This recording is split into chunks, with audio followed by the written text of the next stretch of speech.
Hey, what's up SFL Nation? And welcome back to SFL Nights with AJ Striker. Thank you so much for joining me today or tonight or whenever you decided to hit that play button. I really appreciate it, y'all. I hope that you all enjoyed your weekend and your week. Man, it's been some fantastic games that happened. Week 1 was in effect. SFL season 15 finally started. Oh my gosh. Great games. Heartbreaks and triumphs for sure. Tonight I do have a great show planned for you with some fantastic segments, including SFL chat around the water cooler, our week 1 review, Ashley's picks for week 2, and great and fun 4th and Go interview with members of the broadcast team. Stay tuned to find out who it is. I had an amazing time with those guys. We had so much fun that this podcast is going to run a little bit long, but if you have the patience to sit through it, oh my God, you will be rewarded with some great stuff. All right? So sit back, relax, grab some snacks, and enjoy. All right, and we are back with SFL chat around the water cooler. So I decided to divide this particular segment up into 2 different parts. One will feature the top performances of the week. I am on the beat writing team, and I am partly responsible for the Player of the Week award that goes out every week. So this is just a way for me to kind of acknowledge as many people as I can for having a great week, even though we can only choose so many. So hope y'all understand. And it's no hard feelings or anything. Don't think because I didn't, it's not on here that I don't love you or anything like that. No, it's not that. But I do want to try to feature everybody as much as I can. Also, I will be speaking a little bit of how the newer teams did, how the Portland Fleet and the Fort Worth Toros fared in their inaugural seasons. So to start things off, top performances of the week will include Bryant Dynasty, quarterback for the Atlanta Swarm, having 29 completions out of 39 attempts, 379 yards, 4 touchdowns, and a quarterback rating of 137.2. All right, hair flip. No. Colin Hart for Sioux Falls, running back, had 23 carries, 166 yards, 2 touchdowns, and 36. His longest carry was 36 yards. Boo Chisholm from Atlanta Swarm had a wide receiver, had 9 receptions, 181 yards, 3 touchdowns, and his longest reception was 46 yards. Gabrielle Manning, wide receiver for London, had 10 receptions for 266 yards, 1 touchdown, and 73 long. Shane Varner, tight end for Chicago, had 7 receptions, 191 yards, 2 touchdowns, and his longest reception was 76 yards. On the defensive side of the ball, we had Evan Arthur, cornerback for Louisiana Revolution. Please, I was going to say something else, Lord. He had 3 interceptions, 72 yards. His longest reception was 48, and he had 1 touchdown. Frank Champion, Portland Fleet linebacker, had 16 tackles, 6 tackles for loss, and 1 interception. Jukin Rukin, defensive tackle for the Long Star Glory, had 6 tackles and 3 sacks. Dean Maddox, cornerback for Vancouver Legion, make sure I said that right, for the Vancouver Legion, had 10 tackles, an 83-yard interception touchdown. Impressive. Aaron Lee, free safety for the Atlanta Swarm, had 21 total tackles and 1 pass deflection. It's a lot of tackles, man. And Eddie Gage, strong safety for the Arizona Scorpions, had 9 tackles, 2 interceptions for 27 yards, adding to his Hall of Fame record. Special teams, Kramer Jackman went 4 for 4 with a 56-yard field goal. Wow, it's getting better all the time. The yoga master strikes again, I swear. And then shout out goes to Art Vandely, for wide receiver for the Portland Fleet, having 8 kick returns for 184 yards, averaging 23 yards per reception. So congratulations, guys. As I said before, if you didn't hear your name, don't worry. We've got plenty of season to go. All right. How did the newer teams do in the SFL? Well, Portland Fleet lost to Sioux Falls 37-7. The Fleet were held to only one touchdown in the fourth quarter, while Sioux Falls dominated in every quarter, scoring 3 points in the first, 10 points in the second, 7 points in the third, and 17 points in the fourth.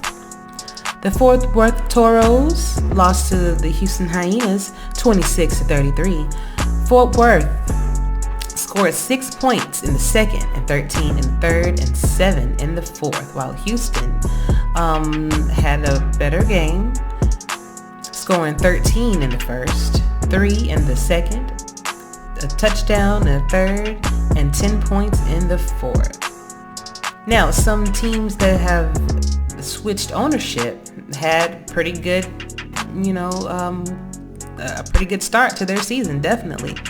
Louisiana Revolution, the old New Orleans Pharaohs team, won 30-10 over St. Louis. So Johnny went back to his old team and they dominated. Actually, that would be Gerald and Johnny. So yeah. Pretty one-sided game as St. Louis only scored a field goal in the second and 7 points in the fourth, whereas Louisiana scored in every quarter. They had 7 points in the first, 2 in the second, 14 in the third, and 6 in the fourth. Last up, the Lone Star Glory, former Seattle Tyrants, won over the Arizona Scorpions. Lord, 10-24.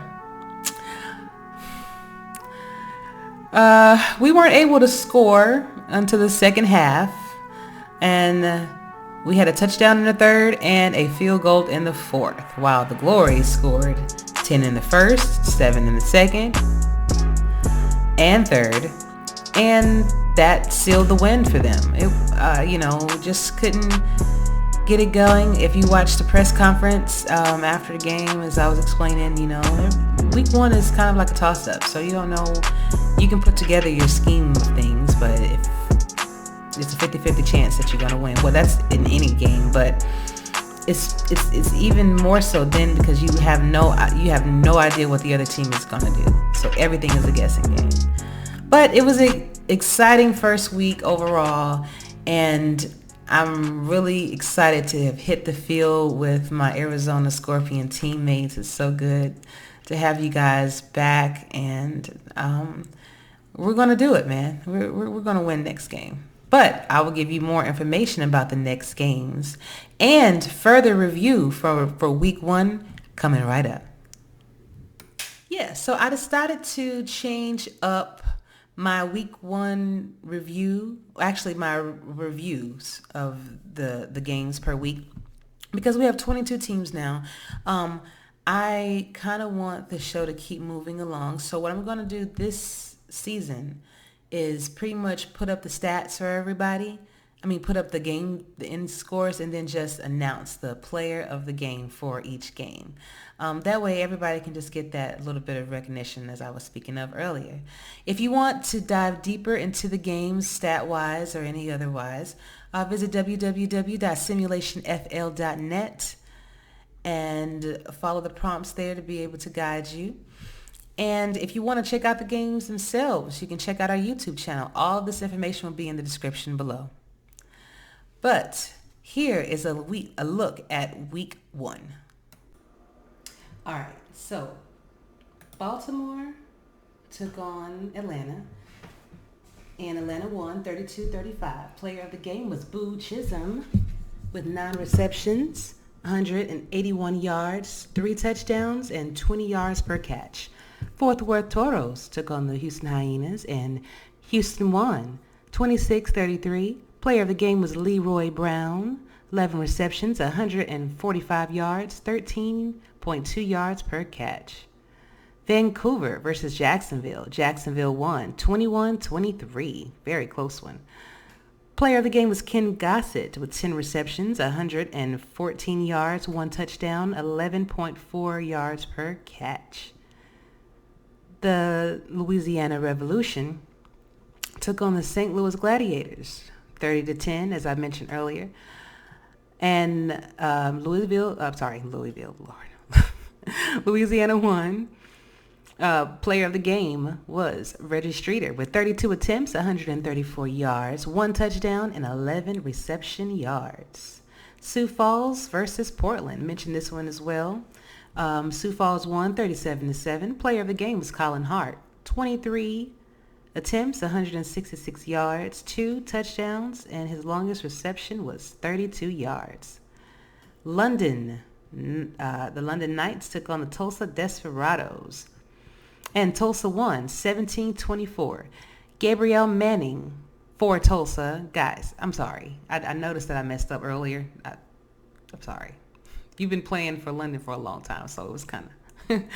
But 10 receptions, 266 yards, 1 touchdown, and 26 yards per reception. Chicago took on Mexico, and Mexico won 21-34. Player of the game was Matt Wilson, going 27 for 36. Well, I should say 27 completions out of 36 attempts. 285 yards, 3 touchdowns, and 102.2 quarterback rating.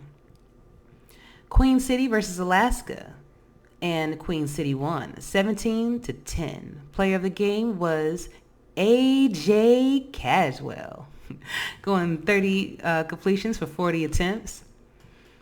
308 yards, 2 touchdowns, and 102.9 quarterback rating. AZ versus Lone Star, and the Lone Star won 10-24. Player of the game was Liam Hammer. 8 receptions, 145 yards, 18 yards per catch. Carolina versus Charleston. Carolina won the game 24-21, but it was interesting because as I was watching the playback, I did not see a player of the game, so I made one. Sully Richardson, player of the game, 35 completions for 43 attempts, 290 yards passing, and 2 touchdowns. Unfortunately, I couldn't get your quarterback rating before I recorded, man, so apologies for that.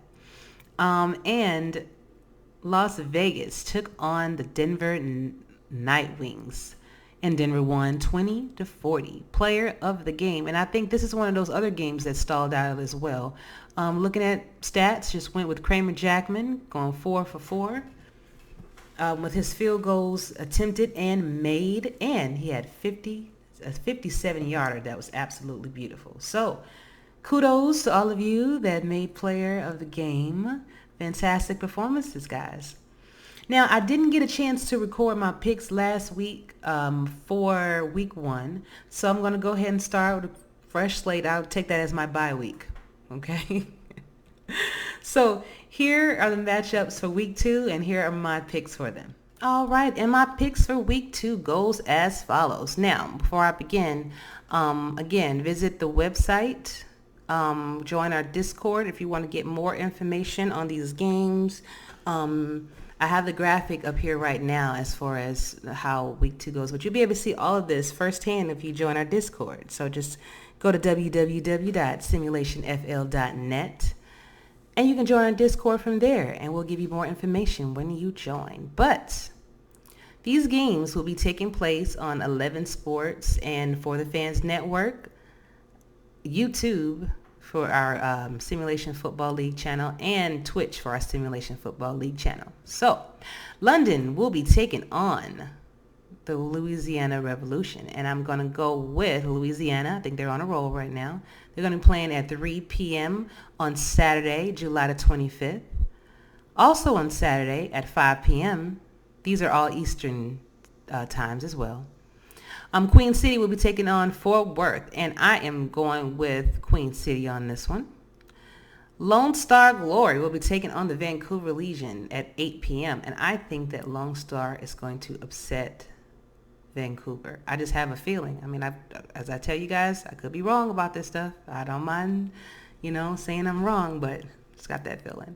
And Carolina versus Las Vegas. I think that Carolina is on a roll too, so I'm going to go with Carolina on that one. Sunday, July the 26th, Florida will be taking on Jacksonville at 12:30 p.m. And I'm going to go with Florida on this one. I think that they are kind of upset about this last game they just lost, and they're going to, kind of take out on Jacksonville. Just championship all over again. Charleston will be taking on Baltimore at 2:30, and I'm going to go with Baltimore. Atlanta will be taking on Sioux Falls, and I'm going to go with the champion Atlanta Swarm on this one at 4:30. At 6:30, Denver will be taking on the Portland Fleet, and I'm going to go with Denver on this one. On Monday, July the 27th, Mexico City will be taking on St. Louis, and I'm going to go with Mexico City on this one. Houston at Arizona. It's home game for us. Definitely going with the home team, Arizona, at 7:15 p.m. And the Tulsa Desperados will be taking on the Chicago Wildcats at 9:30 p.m. on Monday, and I'm going to go with Tulsa on this one. Now, like I said, please visit our website to see more information if you would like to. And good luck to everybody. Week 2. Looking forward to it. Next up, I have my 4th and Goal interview with some members of our broadcast team. Keep it right here.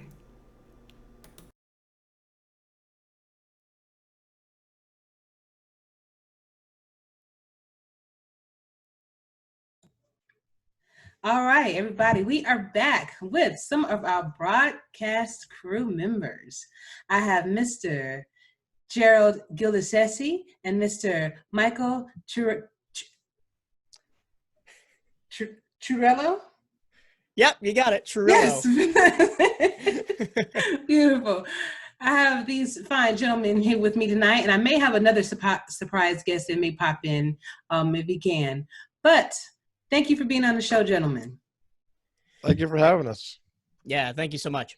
Anytime. So I brought you guys here tonight to give us kind of a life in the broadcaster look. So a lot of people would love to be broadcasters for the league. They think it's, hey, I just got to just get up here and report on the game. There are a lot of interlocking things that happen during that process. And I was wondering if you guys would elaborate on it. But first, Michael, let's get to know a little bit about you, since I believe this is your first time on my show. It is. It's actually my first time on any SFL podcast media that was not directly put out by the league. So, and I've been here a while, so it was kind of shocking. Yes. Yeah. So for those of you who don't know me or are new or haven't been around a while, my name is Michael Turillo. I'm a SFL broadcaster. I've been 2017. I'm from Ormond Beach, Florida, and my job is a sports broadcaster. That's what I do or want to do for a living. Oh, fantastic. So that's why it's natural to you. Natural, yeah, I guess it comes naturally. It comes from, doing it over and over and over and over again. Yeah, the competitiveness. All right, Gerald. Let's get to know something about you, sir. Yes, my name is Gerald Giudice. I live in Pennsylvania. I've been only doing this for one season.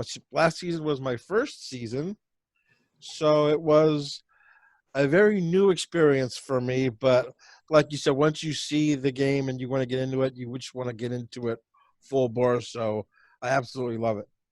Fantastic. So what are some of the challenges of being a broadcaster for the SFL? And any one of you can elaborate. Well, I say a challenge is compared to sort of, I'm going to quote unquote traditional sports here. I know, we don't often like to use that term, but comparative to broadcasting traditional sports, you kind of remove yourself from the medium of everything except your eyes. All you have to rely on is your eyes with the SFL, because you can't hear anything really. Every other thing is out because you're just looking at a monitor. So you have to go by what you see only. And that's the biggest challenge for me in comparison to doing other sports. Okay. And Jeremy? I agree with Michael. It's hard, especially like on the outside plays. You're trying to catch a number and stuff. Yeah, it's hard to get, I don't want to say into the game because you get into it, but the sounds and although like you said, with traditional sports, you kind of miss, but once you get that first snap, you're like right in the ball game.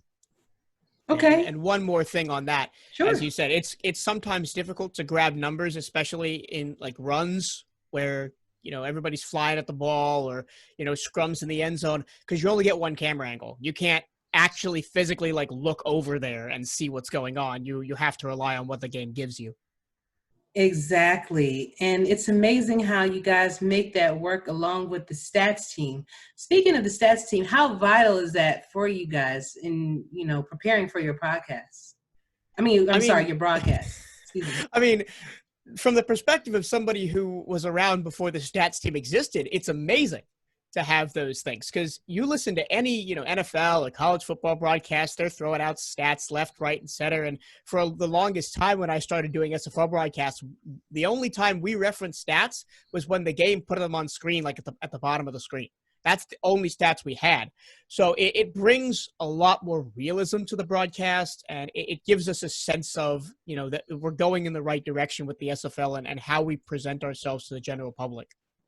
Okay. And Gerald, what do you think? I couldn't have said it better myself. It actually brings the realism part of it, when you can say, okay, with BDG Hollywood, with that run, just hit the 150-yard mark during a game, and not have to rely on the game itself bringing it to you. So it makes it like a real broadcast, and those guys are absolutely amazing. Just to get us a stat like right off the bat, boom, we need it, we got it. So kudos to them. They don't think they get enough credit usually. No, they don't. They don't. That is very hard. I've actually tried to broadcast and I've tried stats. I give kudos to all of you that do it, because it's not an easy feat. Because with me, you kind of want to get into the game and you want to watch it. But if you're a broadcaster, like, oh yeah, I'm supposed to be talking about it, instead of me just sitting back and watching it. And if I'm on stats, okay, now who was that just tackled him? Oh my God. So if you're not paying attention, you can definitely get lost in the mix of it. Mm-hmm. But did you want to elaborate, Michael? Yeah. You mentioned like getting into the game and being a fan. And one of the most important things you have to do as a broadcaster, and this is speaking to somebody who may want to get in and try it, mm-hmm. and I encourage anybody to get in and try it, even if you think you'll be terrible at it. Trust me, I was bad at it when I started. Everybody is. But the most important thing is to separate yourself from the fan and the broadcaster, because you are the one that has to keep a level head when every other fan is losing their minds over some insane play. You have to be the one to draw them back to the action and continue to progress the storylines of the game in a, I guess calm is not the right word for it, but a more concise manner than the fan, losing their mind. So you've got to kind of separate that. Okay. I learned that like really early on, that you can say, hey, you can get excited about the play, but because when you're doing it, you're basically being a storyteller to a video that you're doing. So you have to be like Michael said, the calm is not the right word, but maybe just level to bring everybody back to focus on the game while other fans are losing their minds. Okay. So tell me, what is a good broadcasting moment for each of you? Something, whether it's your favorite game that you called or something that happened that was unexpected but worked out in your favor as a broadcaster. Will you share that with us? I'll start with you, Gerald. Favorite broadcasting moment. I usually, my first game with Chris Curtis, who is my partner coming up for the first week of this year, really calmed me down in my first game and really just leveled me out. And every game to me is fun because is my favorite game because I get a chance to do it. I've always dreamt about doing this. So have a favorite moment. It's basically just all of them, no matter who I commentated with, who I called. The games were just amazing. So it's an all-encompassing favorite moment for me. Gotcha. And Mike? Yeah, I agree with Gerald in a sense that every time I get behind the mic, which I'm actually, fun fact, the week 1 broadcast will be my 100th game called for the SFL. So, Oh, Fantastic. nice. Congratulations. yeah. Yes. So, but my one specific moment that I really enjoyed was all the way back in season 9. It was Oklahoma City, and I don't remember who they were playing off the top of my head, but it was the first game I ever called with James Richards as my co-commentator, and it was only like my 6th or 7th game in the SFL period. I was brand new at the time, but it was a kickoff, and it was fumbled on the return, picked up by like a backup defensive lineman who was playing special teams and returned for a touchdown. And in that moment, I thought, man, the SFL can be anything. And this is a really exciting thing that I've gotten myself into, and I've really never looked back since then. Oh man, great stuff. Now, what do you guys think about Parsec? Um, I find it a little, when you're first getting into it, it can be a little confusing. I guess it's kind of simple, but then it's kind of confusing, especially if you're having technical difficulties. So what is your thoughts on Parsec? Lifesaver, absolute lifesaver.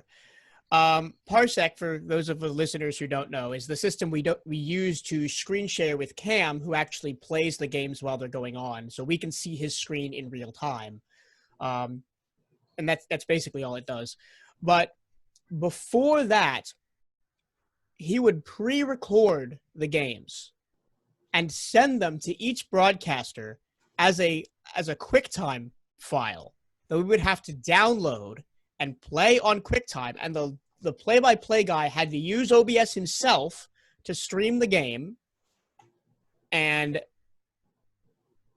what we would have to do is the broadcasters would all have to get in the Discord call together, and then the person who was streaming would go 3, 2, 1, go, and then all hit play on the file at the same time. Wow. And hope that was good. So in terms of the grand scheme of things, Parsec is an absolute lifesaver. It's been the best thing that happened to the broadcast team since the stats team became a thing. Awesome. Great explanation. Yeah, I have nothing to add to that because, like I said, last season was my first season. So, I'll tell you what, kudos to you guys back in season 9 because, you have a glitch of maybe 3 seconds and that could just wreck a broadcast. So, kudos to you guys for working through that. And it happened. It happened all the time. So I'm so glad we're in a position now to where the technology is mostly smooth and our broadcasts are going on schedule. Yeah, it seems like things have changed a whole lot since the leagues first started until now, even from the graphic standpoint.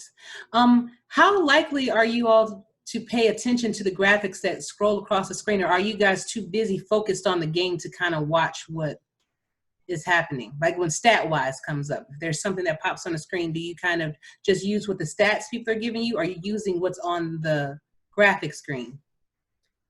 I think Gerald and I will have different opinions of this because I'm a play-by-play commentator and he's an analyst. So if a stat pops up, if the game gives it to you, like if it's one of the things that pops up on the bottom, I tend to throw it out there because that's completely accurate because the game is tracking it internally. If it's a graphic that we're putting up, that Cam is putting up, it's either one that is triggered by something I say, like at the beginning of the game when I announce the starting lineups, he'll put the starting lineup graphic on. Or it's a graphic that we've worked on behind the scenes as broadcasters in order to enhance the story of the game. So in that sense, yes, I'm paying attention to them, but in the other sense, I'm focused on the game and not the graphics because I know what they say already. Got it. Yeah, and being the analyst, like if Michael and I were doing a game, like I could, he'd say something, he ran up the middle for 5 yards, and then that screen comes up and says that he's 8 carries for 74 yards. That's more of my thing when he's basically just focusing on the game part and the gameplay part. I'm the one that's basically just dotting the I's. He's writing everything else. I'm basically dotting the I's and crossing the T's, putting the little things together. And like you said about the other graphics, we usually try to key them up after either a timeout or a touchdown or something that happens, like if someone hits their 1,000th tackle or their 500th catch or their 75th touchdown. We can do that knowing going into the game. So there's a lot of behind the scenes with it, but when they just pop up, it's usually who's ever really closest to the call basically will do it. Now, this is very interesting to have a play-by-play and a color analyst here, because you both need each other to kind of paint that picture of what's going on for someone that can't see the game. And you have to be very creative, especially as a color analyst, because you're basically trying to, like you said, fill in for what that so you don't have that dead space, so you can have something to keep it interesting. How do you guys combat that dead air that sometimes, like, oops, there's absolutely nothing going on? Let's say if the statue said everything, how do you kind of combat that? Well, sometimes you don't. Sometimes dead air is a good thing, especially in football, and even more especially in baseball. You need to let the broadcast breathe is the term we use. And, okay. Because sometimes if the listeners are just being barraged by information, especially in the SFL, where unless it's a Carolina game, they can see the game. They know what's going on. We don't have to narrate every little thing that's happening. And so it gives the listener a chance to relax a little bit and maybe, defocus, and then we'll bring them back in with the next play. If there's dead air in a point where you don't want there to be, the broadcasters work a lot behind the scenes to find little factoids and nuggets, if not just about the teams playing, about the league as a whole, about the players involved, background information. And it's stuff that we can throw in at any time. I don't have it with me, but I have a notebook that I keep with me that I'll just write down anything interesting that I find about the SFL. So in that dead air, I can pick up that notebook and go, I have infinite amount of topics that I could bring up at this point. And so that's how you combat it. It's just being prepared. Okay. Yep, I agree with Michael. Just about being prepared. Like if I'm doing a game, I will try to find the most obscure, because I'm a stat guy anyway. So I'll find the most obscure stat, the most interesting thing about these two teams, and then after, like you said, if there's dead air, usually for a color analyst, we're trying to get no dead air in between the play and the end of the play and the start of the next play, to give the play-by-play guy a chance to get ready for the next play. So we'll do stuff like he had 192 yards the last game, or this is his 35th straight 35th start for the Fury or whatever, and just try to throw in, like you said, throw in those little nuggets, whether it's about the league or about the teams or whatever, to get that. But the dead air, like you said, is good, because it gives you a chance to, man, that was a good play, and then get ready for the next thing that could happen. So, okay. And it gives us a chance to rest our voices for a little bit, especially on non-TV games where we don't have commercial breaks. Yes. Those little periods of dead air, I go through about 3 water bottles a game as a play-by-play broadcaster. And, it gives me a chance to get a drink and reset, or maybe find the next thing that I want to talk about, and then keep going. Oh, definitely. I definitely understand that. I mean, because you're constantly talking for almost 2 hours, not to mention if it goes into overtime. So last question for you all. What is the best advice that you would offer to someone that wants to be on the broadcasting team, that maybe it's their first time, they've never done it? What would you like to say? Well, my biggest piece of advice is don't be shy. Contact Mike Daggs on Discord, or contact Chris Curtis on Discord. They're our director of broadcasting and our assistant director of broadcasting. And if you are serious about getting into it, they will help you every step of the way to potentially join our broadcast team and call games on the air. The other thing about it, though, is you want to be prepared as possible, because this team is very competitive, and we have, 22 broadcasters on our regular roster right now. Every one of those 22 has earned their spot here. So if you want to get into it, just know that it may be a while before you get a game. I mean, I've talked to some people that, want to do it, and they're going to have to wait till next minor league season at the least. But what I would suggest in the meantime is find some old SFL games and practice calling them. Do the research before, set up, all of your stats and everything that you want to look at. And even if you don't record it, just practice, because as we said right at the beginning of the show, it's a different beast than calling a real sport, real with quotation marks, but because it's all on a monitor, you get no additional feedback. And the other great thing about calling SFL games is in that preparation, we have one website and every game, every stat, every player, every team in the history of the league is easily accessible. And I've done a lot of like high school and low-level minor league sports. Sometimes it's hard to find that information. Be glad that the SFL tracks all of that and has it available to you to find and research. So be prepared, be brave, be courageous, and come join us. It's a great time. Go.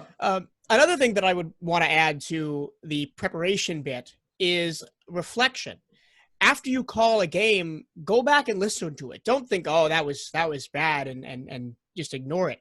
I go back every week after my calls and listen back and give myself a grade on everything. Like, how is my descriptions? How is my dead air filling? How is my communication with my analyst? How did I segue to commercial breaks? And I grade myself so I can get better. And the thing about broadcasting is you always want to get better. Awesome. It is. Good, Gerald. Yeah, I agree with him. You don't be shy. I mean, I was kind of timid my first couple. Like I don't think I have 10 games in so far. But like you said, just be yourself. Let your natural, basically, charisma come out.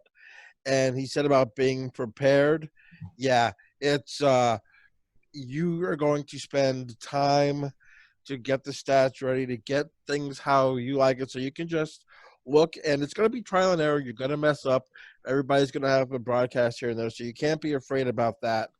But being prepared, as a color guy, to me is the most important thing, is to get all your notes, all your stats, everything down that you can, at a drop of a hat, get them. It takes time, but once you get it, you're going to love it. It's a lot of fun. And like he said, if you're interested in doing it, contact Mike Daggs, Chris Curtis. The SFLM is a great way to get your feet wet. I wish I would have had that. I was just jumped in. My first game was a primetime televised game. So it was like, huh. But, yeah, so if you're prepared, if you do the research and do everything else, you have no problem with the game because it's going to come natural to you. And one thing my mentors have told me in terms of preparation, and this is not a rule, but it is a guideline, you should spend double the amount of time preparing that we're going to spend on air. So for a typical 2-hour broadcast on a Sunday afternoon, between Wednesday and Saturday night, I'll spend about 4 hours researching the game, talking with my fellow broadcasters and figuring out what we want to talk about. So when the broadcast goes live, there's no hiccups. Awesome. So Great tip. well, I did say that was the last question. Okay. One more tiny one. So are you guys chosen to be like the play-by-play and the color analysts, or do you guys get to choose that, or do they kind of gauge you and how you do everything and then they put you in that position? I'm not really one to answer that question because I've always been a play-by-play person. I came into the league. I said I want to do play-by-play, and then I did it. So I'm not sure how it works now. Gerald, you're more recent. Maybe you can speak to this. I'm more the rookie here with that. When I did it, I think they had enough play-by-play guys where I was just asked if I wanted to be a color guy. I mean, I wanted to come in as either or. But usually it was just, what they need. They needed more color analysts. So I just went for that. So It was more of a necessity that I was a color guy than being a play-by-play guy. Yeah. Okay. And back when I started, most games were done solo, where one person was both play-by-play and color. So, I didn't have that option of my first maybe 5 or 6 games back in season 9. And then as the broadcast team started to grow, we got more people in there. So I didn't have a choice as starting out. I had to be both. See, battle tested. Anybody that's been here since like season 3 and y'all battle tested. You've been through it all. You've seen it from where you guys are on Facebook chatting to Discord now. It's awesome. So kudos to all of you for making this what it is. But thank you, gentlemen, so much for your time. I do want to have both of you on again at some point down the line, maybe to answer a few more questions for us if I run across some. But I would like to give both of you a chance to say the last word. So that could be a song, that can be a poem, or that can be just a simple shout out. But Gerald, right now, the last word is yours. Wow. I wasn't prepared for this, but okay. I'll just go back to throwback to my high school quote that I had. It goes, "No man or woman ever becomes wise by chance." That's just, you live by that. So I think if you constantly learning and always growing. Awesome. Thank you, Gerald. All right, Mike. You weren't prepared. Obviously, you don't listen to Ashley Jackson's podcast. Oh. I didn't say that. Wow. But my last word is just this. As a thank you letter to the SFL and to Cameron Irvine's vision. Because when I started this, I was a sophomore in college. I didn't really know what direction I wanted my life to go. I had done some broadcasting in high school for fun. I thought when I went to college, I was done with it, and I was pursuing a degree in something else.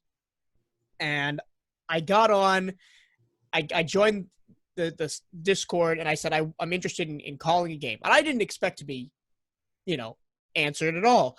I received an answer from Cam in about 10 minutes and said, okay, sure, we'll get you on a game this weekend. And I said, what?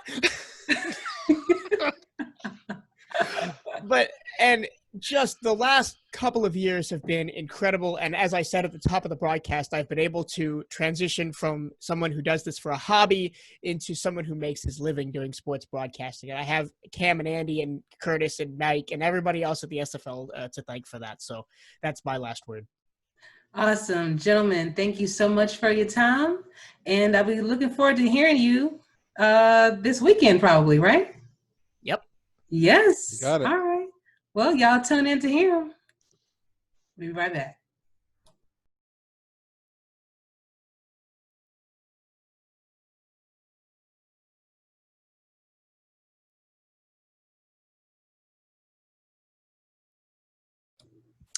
All right, and we are back with more members of our fantastic broadcast crew.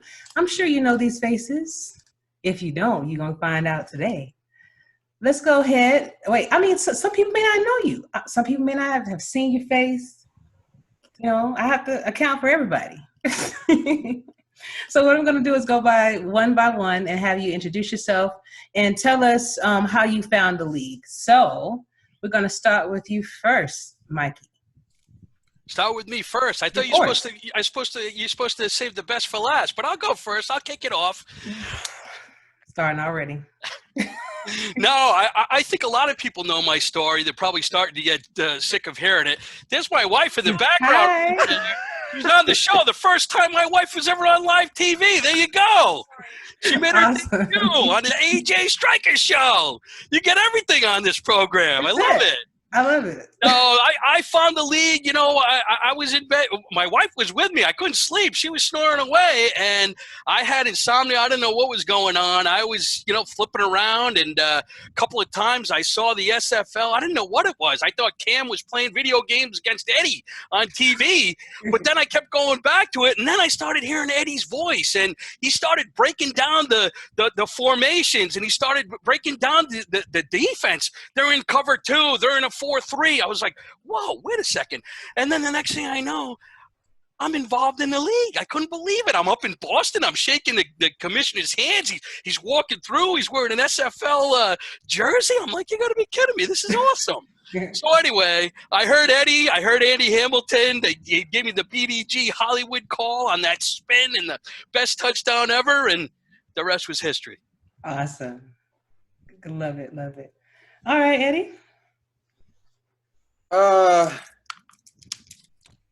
to coming to this league, I was in a user-controlled league with TJ that he actually still is running. Probably about 11, 12 years ago. And one day I was messing around with him, and he goes, "Hey, there's this league out there in which, we don't use controllers and we just let the computer, the console can decide your fate." And I'm like, huh. I said, dude, that sounds boring, dude. I can't. Nah, I'll pass. And he just kept asking me. He says, "Hey, man, I could really use you. We're about to start this. The league has already started, but I want to put you on a team and make you a player." And I said, "You know what? All right, screw it." And that was back in season 3, I think it was. And back then there was no draft, so he just told me, "You're gonna be a Baltimore Crab." I'm like, huh, that's an interesting name, but okay, whatever. And that's pretty much how I found it. And to be honest with you, for a long time, and I hate to say this with Cam sitting here listening, but for a long time, I was just there because TJ just kept asking me to come. He would tell me when game day was, and I would show up just for support. And I think back then we were communicating through Facebook or something, I think it was. And then it was Slack and, Discord where we at now. But, I just kept coming back. I would see like one of every 3 games or so. And it was like, it's whatever.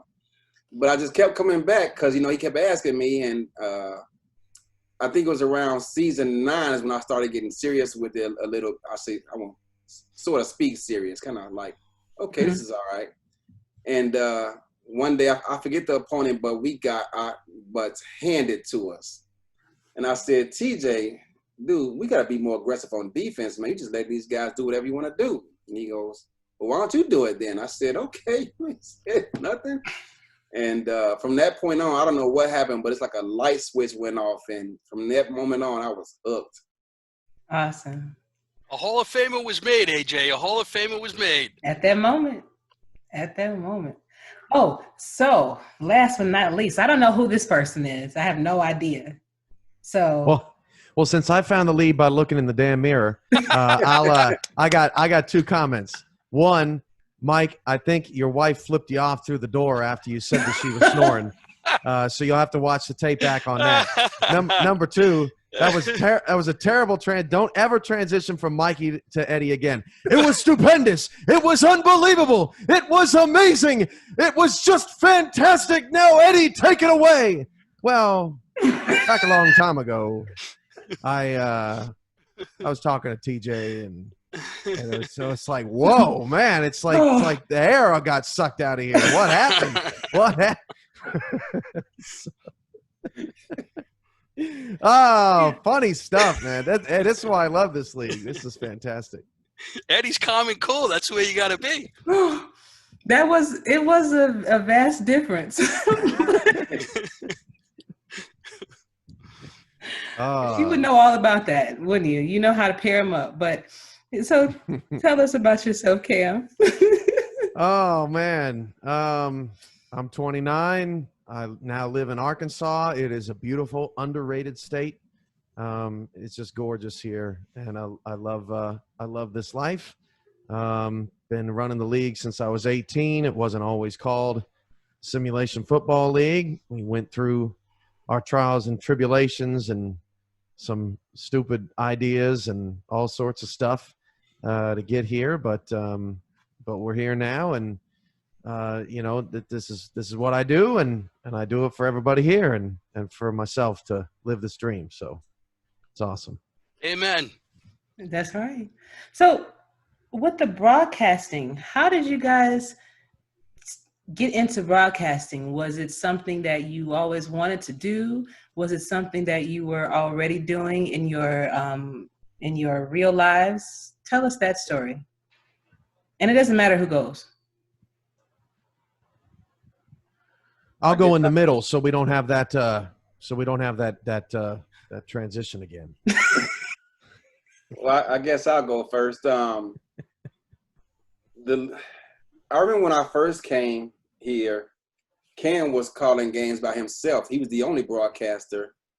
And if memory serves me correctly, only one game was broadcast a week. The rest of the games was just crowd noise, if I remember right. And so you could tell the games that he called just had more of a flair to it, so to speak.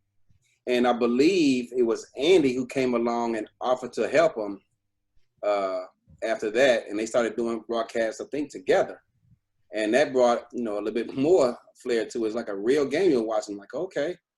And I remember at one point I was watching the game and my wife came home and she thought the Bears game came on early. She was like, the game's on? I'm like, no, that's SFL.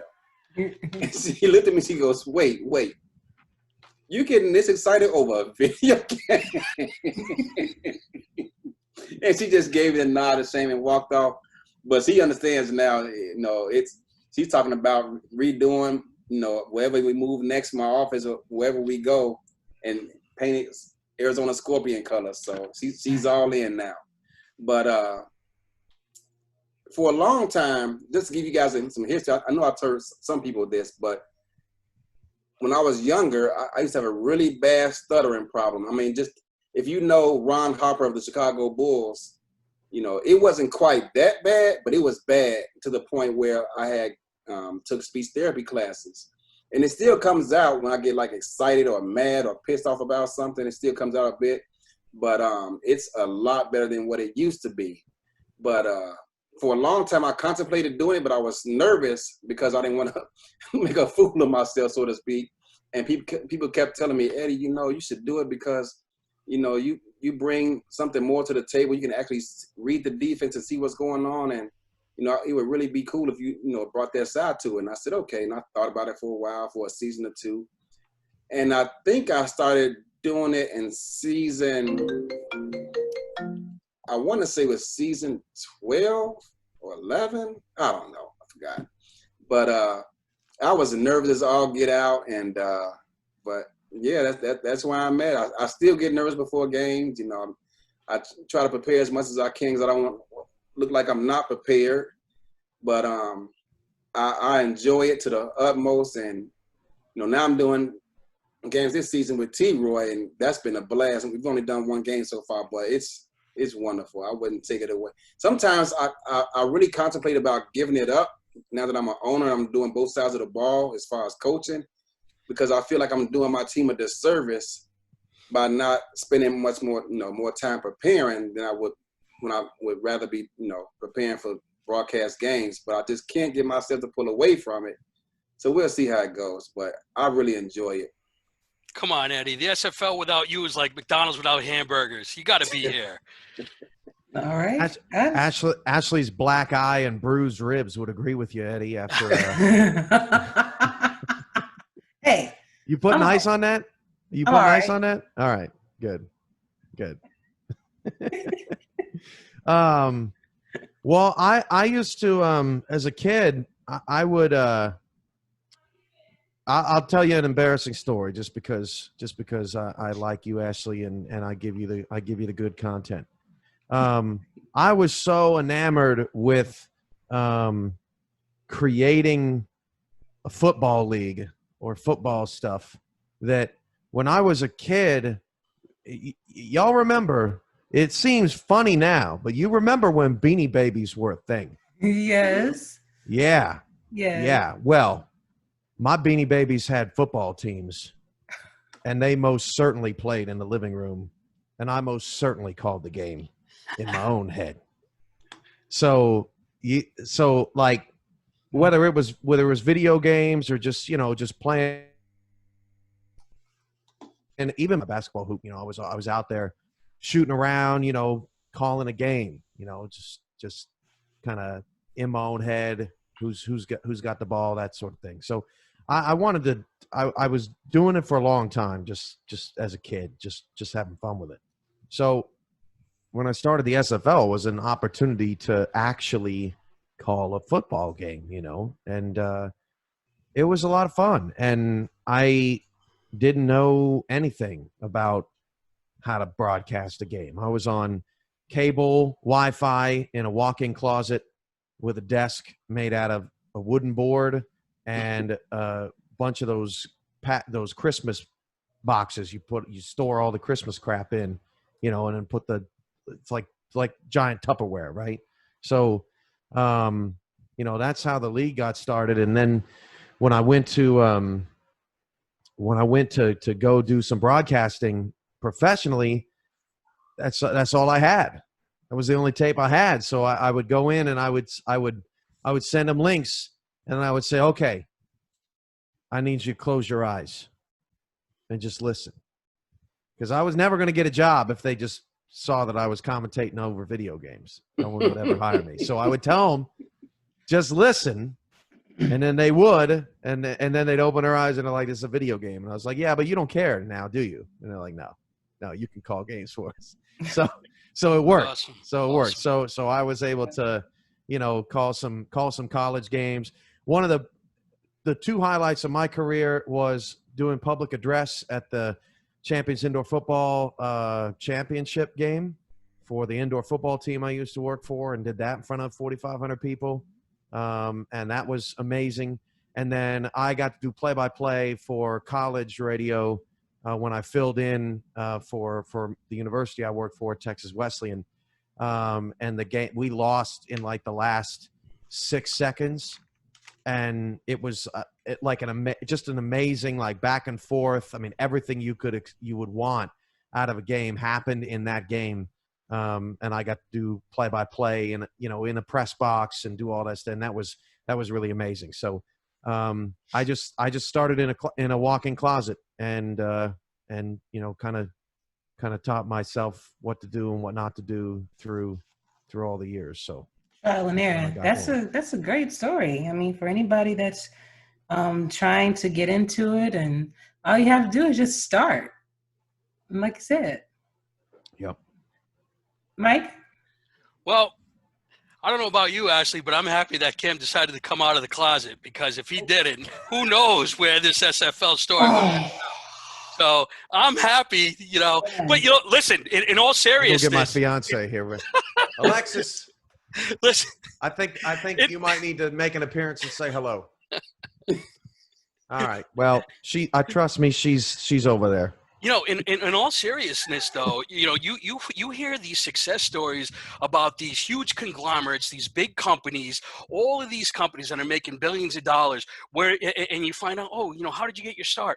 Oh, it was just, us with a telephone book and a couple of telephones plugged into the jacks. And we started in our garage just making, doing cold calls. And that's when I hear Cam say this, it's like, these are the stories that it's like you never expect to hear them say, "Oh, I started from so far deep."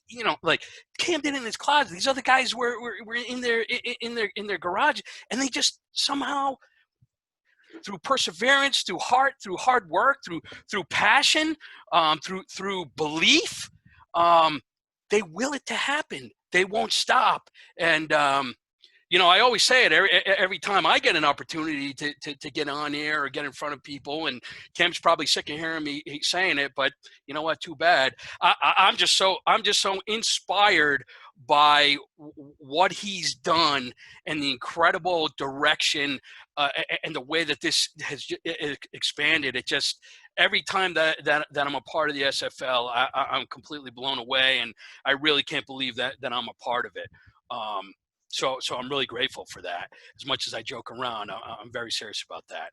But as far as me getting into broadcasting, I always had a dream that I wanted to do it. Unfortunately, I never had the opportunity. I wasn't good enough just because of the competition. The opportunity is really, really slim. And if you're not part of the elite, it's very tough to break in. And that's a great thing about the SFL, the opportunities when it comes to broadcasting, when it comes to sports, when it comes to writing, when it comes to doing a show. It's limitless, and that's what the SFL has done for me. I mean, I don't really have this story like Eddie or Cam does, but my story is that Cam and Eddie were the ones that paved the way for me to give me the opportunity to do broadcasting, and it's been fantastic. I love it. I love it. And that's good. I mean, because you get different accounts, from the person that created it, from the person that's been in the league since like forever.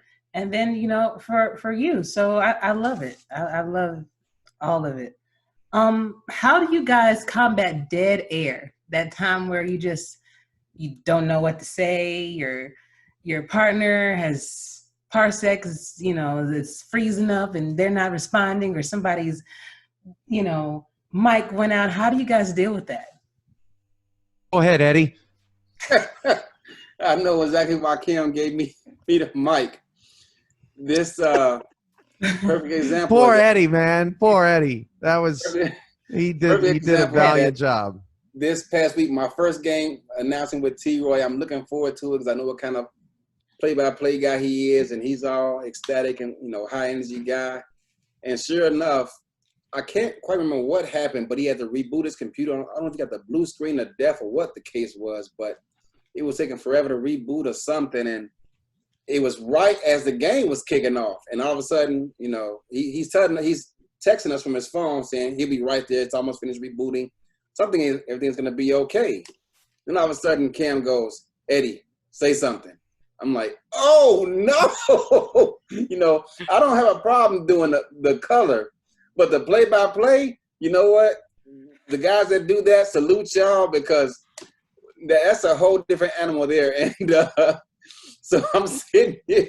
I have no script to go off of. I hate guys like Colin and stuff, read a script and all that. I have none of that. So I just have to just wing it.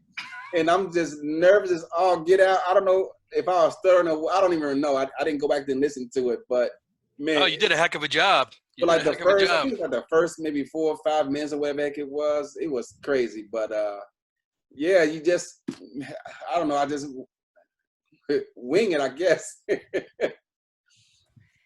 Oh, but as far as the dead air goes, sometimes games, get out of hand or whatever, or, a team might be running F-wing jokers or whatever, like 8 times in a row. You just find something different. For me, I'm naturally good at like reading defenses, not so much the offense. I'm still trying to learn that, but I know what to look for as far as keys go. So I just look for different things that I don't hear typical broadcasters, talk about. And I try to bring something different to the table to make myself stand out, above, everyone else. And I've actually, to my surprise, I've got a lot of DMs from people, even owners, saying, "Hey, man, I love the way you broke that down, and it was great hearing you, talk about why this was exposed, or why that play worked, or how it got developed and stuff like that." So to hear that from my peers and my colleagues and stuff like that, it is great. So I just try to find something different to break the ice, I guess, so to speak. Okay, gotcha. And Cam?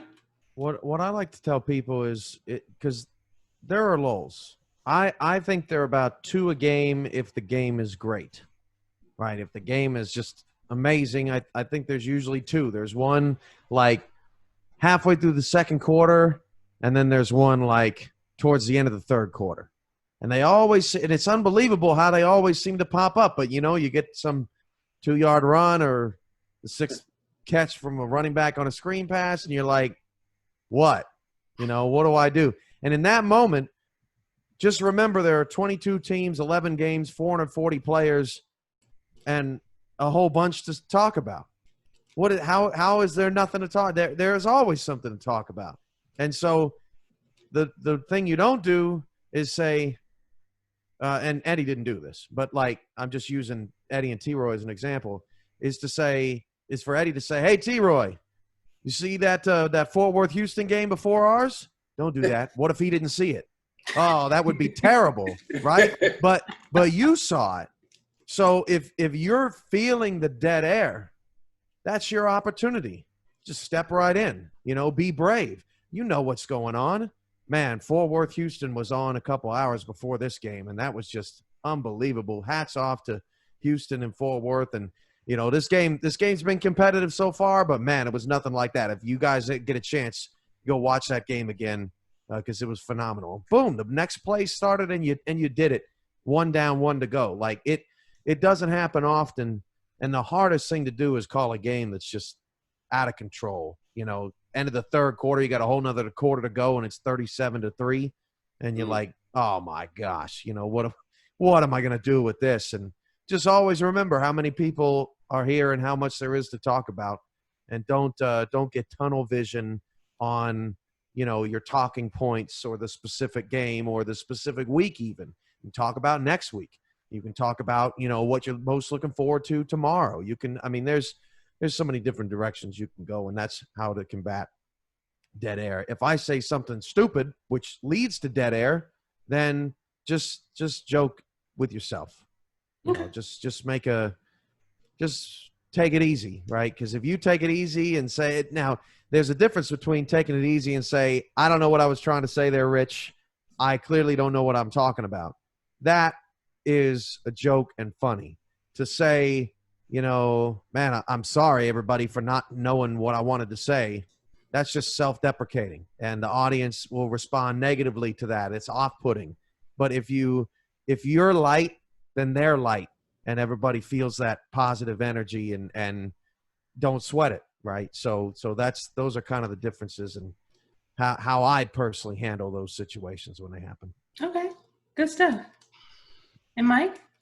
Yeah, I think for me, if I do a broadcast and I watch 3 SFL games in a row, you can probably declare me legally dead because my wife's going to kill me. But because I would have spent like the whole weekend watching SFL games. But have you ever listened to any of my games, AJ? Have you ever heard? I got a gift for Gab. I don't know if you noticed that at all. My mother always told me that. She said you should either be a lawyer or a sports broadcaster. I don't know how I ended up in this field, but no, seriously. I really we did the SFL minor games. Obviously, the action there compared to the pro games is a big difference. I mean, the SFL minor games are entertaining, but the action in the pro games is at a whole different level. I'm very fortunate that I work with my partner Tim Hackett. He's on point every single time. But for me, I really can't think back. I mean, that was my 9th or 10th game. I did a game with Cam. I did a game with Colin Northrup. I don't really find it difficult trying to get through situations. I think for the most part, whether it's dumb or stupid or clever or, hardly ever smart, but I think I can find something to say to take up a few extra seconds before we get to the next play, or look for something that happened, whether it's in the chat. I know I'm trying to do a better job at that as an SFL broadcaster, is to try, and Eddie and Cam are fantastic at it. And there's other guys like Andy and Mike Daggs who do a phenomenal job at interacting with the chat. And for me, I don't want to miss anything, and I feel like if I'm looking at the chat and I'm not paying attention to the game, then forget it. The other day, Cam was telling me what a foolish. I was calling Alex Dominguez on the Florida on the Queen City defense when he should have been playing for the Florida defense. So I sometimes I got to just pay attention to what's going on because up here sometimes I get a little crazy, so you got to be careful. But no, I don't really find it hard to fill the dead air. I think probably for me right now, and I know it's probably going to come at some point, is just talking with people who've done games in the past. I always ask them, is it harder to call a close game or, a situational game? And they say, the hardest game to call is when it's a blowout. If it's like 42-7 and, the game is just kind of like the game that we just had, Chicago against Mexico City. But I don't know how EK Vincent and Cade, they did a phenomenal job, and that game probably was so difficult to call because it wasn't competitive.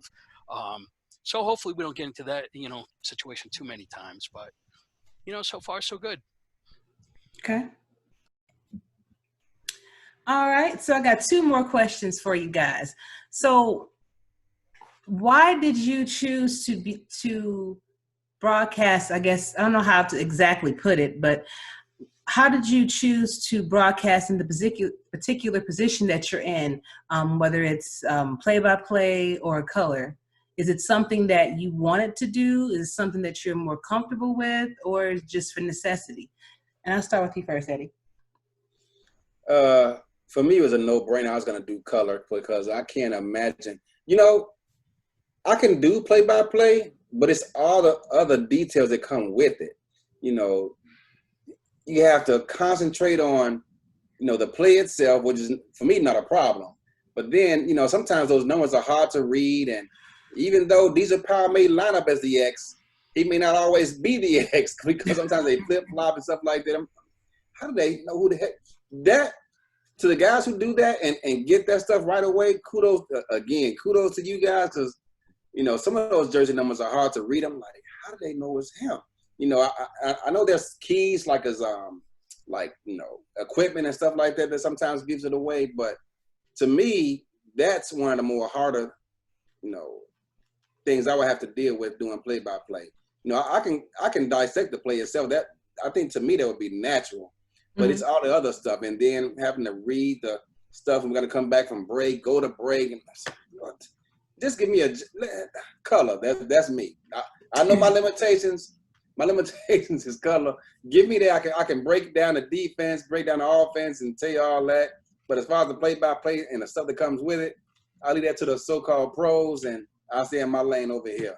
So, but no, I've had people reach out and, you know, ask me to do it, and, you know, because I've talked with owners and GMs and coaches before, you know, on a number of occasions, and they, for whatever reason, respect my football knowledge and have always, for quite some time, been asking me to, you know, join the broadcast team. And now that I'm doing it, I wish I'd have done it a long time ago, because it's like I said, it's a fun experience. Yeah. All right, Cam. Well, you know, a lot of times people say, or people think that the color guy or the analyst his job is easier or somehow less complex or whatever the case may be. I don't think that's true at all. I think being an analyst is harder. That's me, because to me, play-by-play, it just comes to me. Analysis, I'm in love with the game of football, but I never played football. I've never held a playbook in my hand. That wasn't me. So to dissect things the way that Eddie might do, or Ryan Caudell does a good job of, you know, breaking down, you know, situations, A gaps, all that stuff. Like he you know, he's good with that, and some others are good with that as well. It's amazing to me. And what amazes me is that in our league, we have all sorts of different types of analysts. Eddie is a game tactician. Gerald he knows everything about every player and what they've done last week, last time the teams met, his information board is unbelievable. You know, the details that he brings to the broadcast. And then there are some guys that just their energy is so infectious, like a Mikey, but I don't want to say Mikey, because there are other things that make Mikey special as an analyst, but there are people that their energy is just infectious, and you just want to hear what they have to say. Matt Wilson is a perfect example. You just want to hear what he has to say about the play or his opinion about something or whatever, because sometimes Matt Wilson's opinions, nobody else could get away with that. But Matt Wilson is a legend. If he tells you, I don't know why you're doing this, it's driving me crazy, you got a problem, because it's Matt Wilson. You know, if he's got a problem with you, you've done something wrong. Or Rich, for example, or not Rich, Rick Northrup, for example. He's just a goof, you know, and he can get serious for a while, but man, him and Colin, they just have a bond and an energy and so you got all these different types of people doing analysis. And when I have to do analysis, I just feel emotionless, like I'm not my own person. It doesn't come out the same way. It doesn't. I don't feel very comfortable. What I do feel comfortable is, I see a number, I'll tell you who it is. That's what I feel comfortable with. I don't have any problem with that.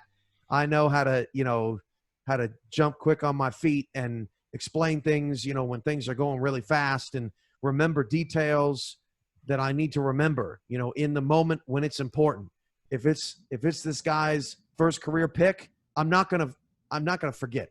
I'm going to tell you, it's their first career, because I feel comfortable with that information and the speed in which it comes to me. But when a play-by-play guy finishes his call and then that's it, and now I have to start talking, what do you want now? You want me to start talking now? Like, thanks for the warning, man. Like, it's harder for me. So I just prefer play-by-plays. I'm just more comfortable there, and everybody's different. So I don't think any one job is more difficult than the other. I think it's all about how you fit into the role. Okay, good advice. Mikey? Yeah, for me, I asked for a tryout with Curtis and Dags, and Curtis set up the video, and he said, you're going to do color and I'm going to do the play-by-play. Let's see how it goes. And I had always envisioned myself, when I got involved with it and I filled out the application, I said, I'm going to do play-by-play. I'm going to knock it out of the park. And I'm happy that Curtis didn't give me that opportunity, because I really love doing the color.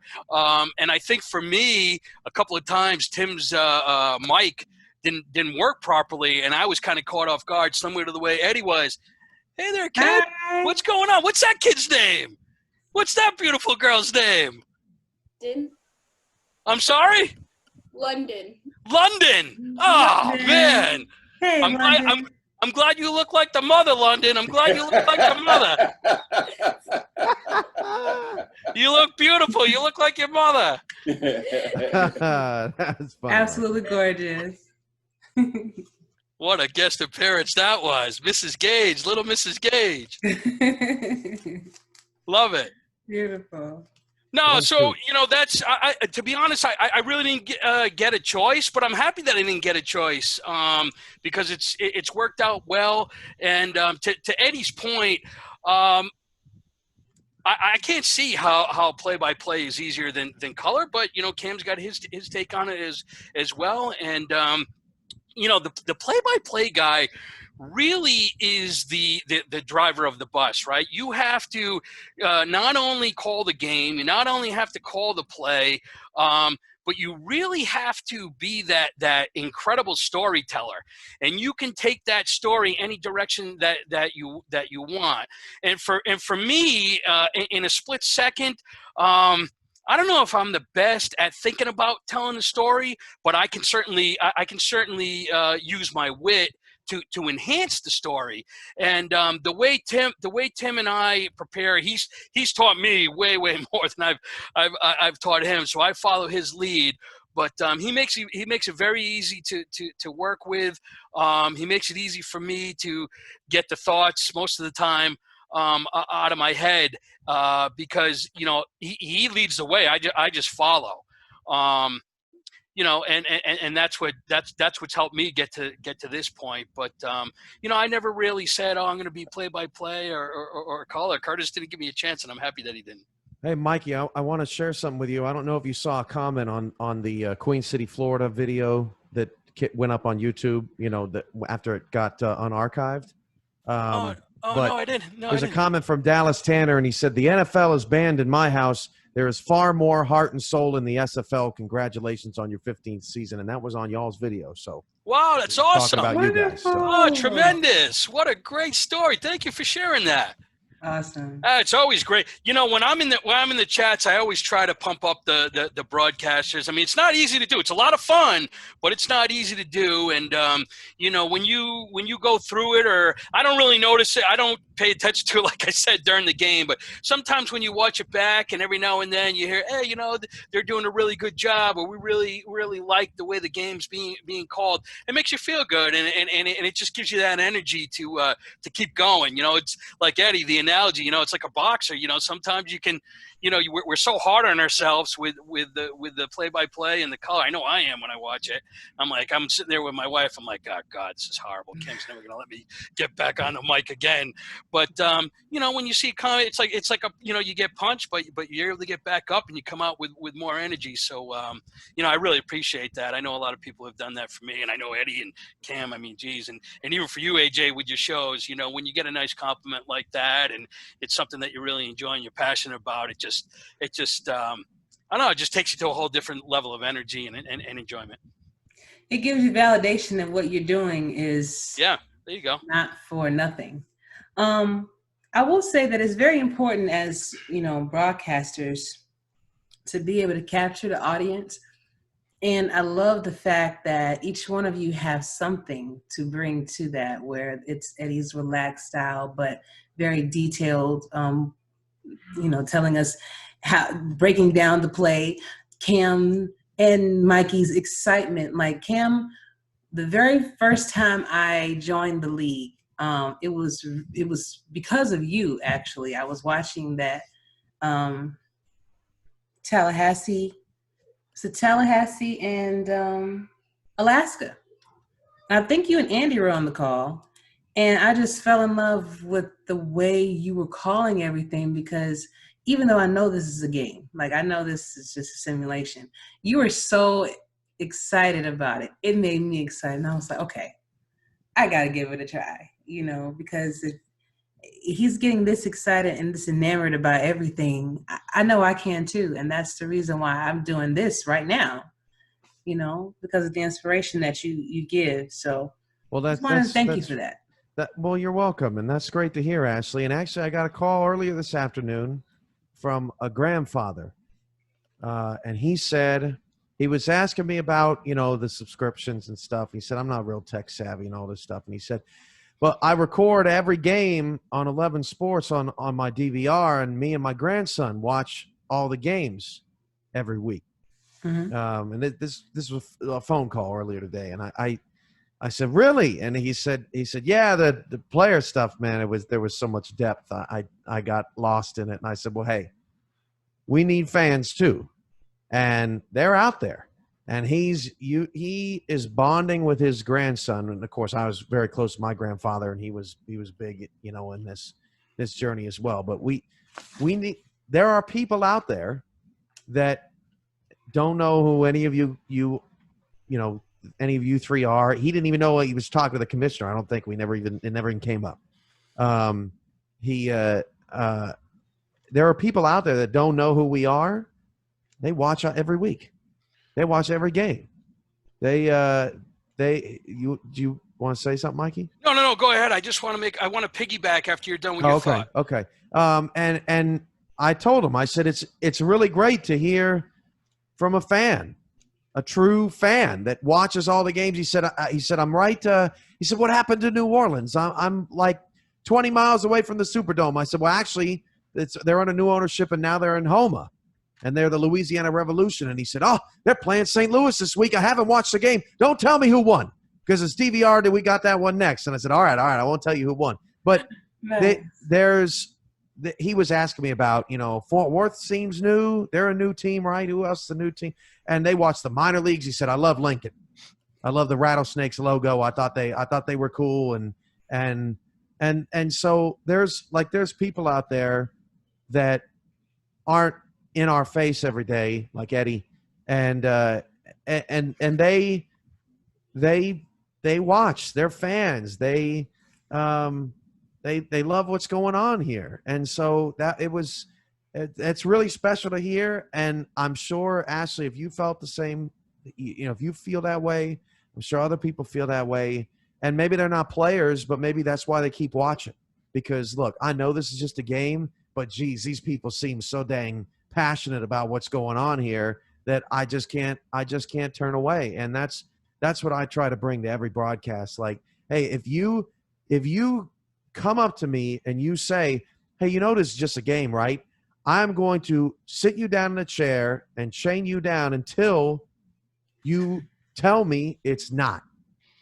Like that is my passion coming through. Like, Hey, why don't you, after you watch 6 games and you tell me if it's still fake? Keep telling me it's still fake, because I'm going to prove to you that this is not fake football. This is real football. You know, it's as real as you want it to be. And that's the type of passion I try to deliver with every broadcast, because my convictions of, hey, this, don't call it fake, man.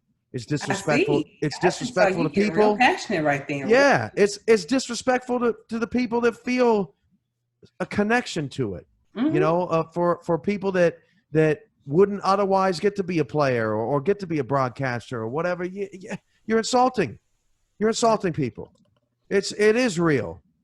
What up, though? I love when Irvine gets fired up. AJ. This is what up, though, mother beep? Like that. Like, yeah. You know, I mean, it bothers me, and I want people to understand. Like, you come in here, you commentating over a video game. Yeah, just keep thinking that. Walk out if you dare. Come on, like, go play with some other boring friends, because we ain't boring in here. So anyway, drop the mic. Yeah, AJ, I just wanted to piggyback real quick on that, because I love listening to Cam. I could sit here all night long, but just to piggyback on his point, because I could not agree with him more. We actually have a very similar situation like that. And Cam, you were so right. The league needs players. The league needs everybody to help it move along. Whether it's administration, whether it's people who push the content, like AJ, like it's unbelievably creative people like Eddie that always makes things so awesome and interesting. I'm always looking for I'm on Twitter. I'm like, where's Eddie? He had to post something today. But the fans, getting back to the point, the fans, we absolutely need the fans. And when you say that sometimes these fans don't know who the players are, who the people are, the reason why I really pushed Shan, we didn't have any draft picks until the 5th round of the supplemental draft. And we took Danny Stinson. I don't know if people know this, but I really enjoy – You're being haunted, Mikey. My youngest daughter's in the background. She wants to get on camera over there, waving hi to everybody. She wants to be famous, right? But the reason why we took Danny Stinson with our first pick in the 5th round was not only because he's a tremendous individual, really, really great guy, just so willing to be a true team player, but he really touched my heart because he told me about his brother, and his brother is legally blind. His name is Travis Warren. And I don't know if you all have seen our roster for season 15, but Travis Warren is legally blind, guys. But he listens to every single SFL game. And Danny tells me, and I've actually chatted with Travis. He just joined the Discord. But he listens to every game with so much passion, with so much excitement. We decided to put him on our roster as a non-contract punter, Travis Warren. So if you ever see that, our punter Shan, you probably know this, Cam. Shan had a guy by the name of Darren Franklin for years as the punter, and this year we put Danny Stinson's brother, who he can't see, but he hears everything. We put him on the team as a contract punter. So the fans, without them, you're right, Cam. You have people that are involved, and they're the engine. They're the cogs in the machine that make it work. But the fans are certainly a huge, huge piece. And without them, I'm certainly not here today. I want to piggyback off that too, just real quick. I am by far the undisputed biggest Chicago Bears fan on the planet.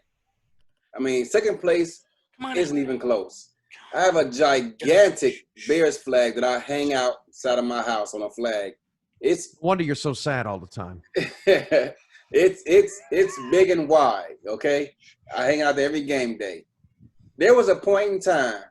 Hello there. There was a point in time in which if the SFL, if my team was playing and the Bears were playing, I would record my team and watch the Bears. I have a 3-car garage, and it's all painted Chicago Bear colors. Since that time, I have transitioned, and now if both are at the same time, I can only watch one. There's no doubt about it. I'm recording the Bears game and I'm watching the SFL. I mean, I don't know what it's taken over my life. It's a darn shame. I'm sitting here in this office more than anywhere doggone else. My wife put me in the smallest room in the house and made this my office. No, every other room in this house was like 3 times the size. She dumped me off in here, and I spend more time in this room here than anywhere else. It's crazy. It's to the point when my daughter comes out and she doesn't see me in here, she thinks I'm gone. I must have left and went somewhere. But yeah, the SFL is just taking over. I mean, it's crazy. So, Yeah. Good stuff, guys. Man, this is awesome. I thank y'all so much for everything. There's one more question that I have for you. And what is your advice to anybody that's trying to get into broadcasting? Just simple. Like what should they be working on? Who should they, talk to? All of that. What are the kind of the requirements? Well, Karen can probably answer that best, but they need to reach out to Mike Daggs, number one, and let them know that they're interested. 2, they need I believe a good internet connection, of course. And I think at that point he sets them up with a demo. He sends them a previous game with nothing but crowd reaction and stuff like that, and you go from there. Send in a demo and he'll get back to you. Yeah, it's hardline is key and critical, because you have to establish. I don't know if you've ever been sitting in your house watching TV or whatever, watching Netflix, and all of a sudden it just stops working. You're like, what is going on here? I'm paying out the wazoo for this internet, and it never works. Well, that's because Wi-Fi does this. Yeah, I'm off camera. Wi-Fi does this, and hardline does this. Right. If you're always plugged in, you're always plugged in. So it's very important to have that and a consistent connection. But most importantly, it's up to broadcasters. I always tell broadcasters, like, you might have 0-4 versus 0-4. And to you, you're like, oh man, got the worst game of the week. This is gonna be brutal. Or even worse, you got 4-0 versus 0-4. Oh man, they're gonna get smoked. We're gonna be in the middle of a blowout. We're gonna be, what are we supposed to do? Like, how are we even supposed to say anything good about the 0-4 team? Whatever. I mean, you might feel stuck, right? But remember, to that 0-4 team, man, they got to win this game, turn the whole season around. If they win today, oh man, that's the beginning of the beginning. They're going to get going. They're going to get rolling. And imagine if you called one of the biggest upsets of the SFL season. Imagine if you were prepared to call when the last time a team went 0-4 made the playoffs, so you can give them that hope, because it's probably happened before, or maybe it hasn't happened before. So you can say, hey, you're the first ones, right? It's that preparation. It's that prepare. Like, every game is your Super Bowl. Because guess what? For all those teams that are out there, that's their Super Bowl. They're getting to put – the next game is the Super Bowl for them. For Chicago playing, who you got this week, Mikey? We're playing Tulsa at home. Rematch of the Hail Mary game. You don't think that game matters? You don't think that game matters to Chicago? For any broadcaster that's 1-0 versus 0-1, I don't get it. Why does it matter? Ask Chicago why it matters. Ask Tulsa why it matters. Ask Dion why he wants to beat Shan, because he used to coach for him. Right? The game matters. And as a broadcaster, that's what it's all about. If you can make a game matter and you feel like that is something that you really are passionate about and excited about doing, you love the different stories, the different people, the different matchups and all this. Every game's got stories and people and matchups.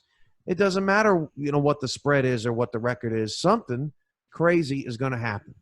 And sometimes you get the game like Sioux Falls, Portland, where, you know what? it went just about how everyone or the majority of people in the community thought it was going to go. Sioux Falls came in there, had their business. They're the defending runners-up. You know, they look like it, and they look good. And Portland looked like they just got here because they did. And then other times, you go to Charleston, and you get Carolina Charleston, and the community's all on the Charleston, you know, all on Charleston's side, and Charleston's at home, and, oh, road teams never win. Road teams never win, guys. It's a load of crap. You know, Carolina goes in there and pulls the upset. And Colin and Ryan, every time we went to commercial break, they're like, oh, my gosh, this is incredible. They're doing it. They're doing it. They're going to win this game on the road in week 1. They're going to get to 1-0. Oh, and then Charleston and Baltimore are going to be both 0-1. And, oh, man, that's going to be crazy. Now somebody's going 0-2, and I can't believe it. Who would ever? Blah, blah, blah, blah, blah. There's all sorts of stuff. So if you like telling those stories and being entrenched in all that, then try out.